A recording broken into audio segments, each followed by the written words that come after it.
بالله من الشيطان الرجيم. بسم الله الرحمن الرحيم. أيشركون ما لا يخلق شيئا وهم يخلقون ولا يستطيعون لهم نصرا ولا أنفسهم ينصرون وإن تدعوهم إلى الهدى لا يتبعوكم سواء عليكم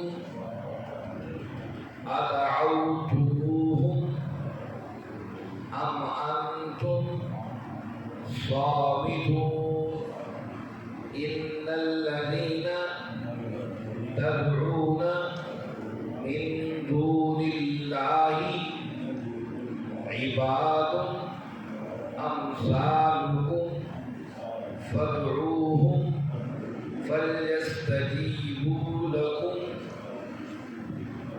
إن كنتم صادقين.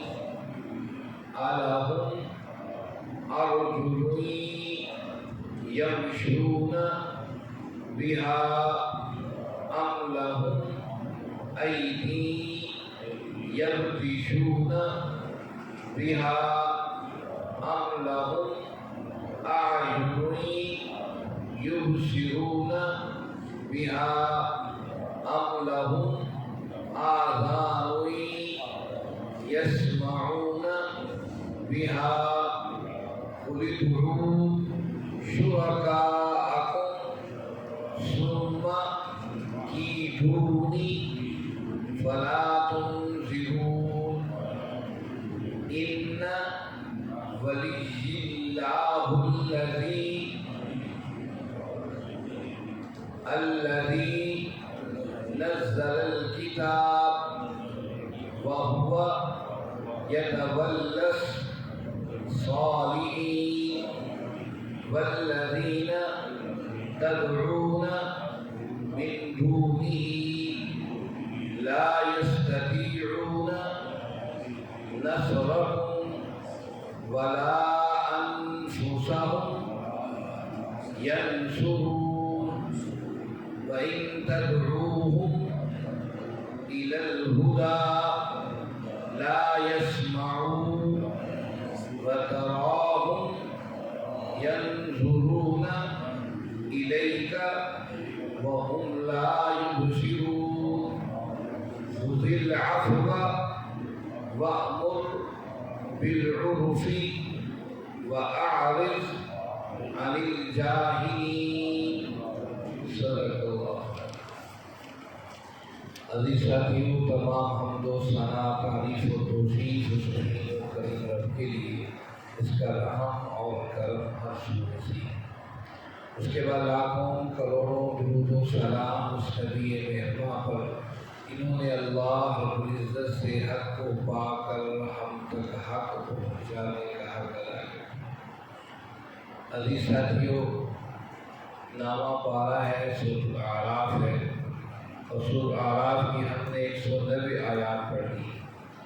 گزشتہ آیات بینات میں اللہ رب العزت نے اپنے محبوب سے ارشاد فرمایا کہ یہ بات کہہ دیجیے، میں اپنے ذات کے نفع نقصان کا بھی مالک نہیں.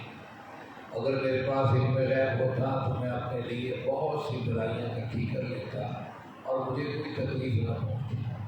پھر اللہ رب العزت نے انسان کو بتایا کہ دیکھو تمہاری تفصیل ایک جو ہے مرد سے ہوئی، اس کے بعد اللہ نے جوڑوں میں تقسیم کیا اور بیویوں کو تمہارے لیے راحت کا سبب بنایا. پھر اپنے اس حکمت کا تذکرہ کیا کہ دیکھیے انسان کی پیدائش کس طریقے سے ہوئی. جب ماں کے پیٹ میں تھا تو میاں بیوی دونوں اللہ سے خالص ہو کر دعا مانگ رہے تھے، لیکن جس وقت بچے کی پیدائش ہو گئی تو پھر کہا کہ نہیں فلاں کی وجہ سے اور فلاں کی وجہ سے.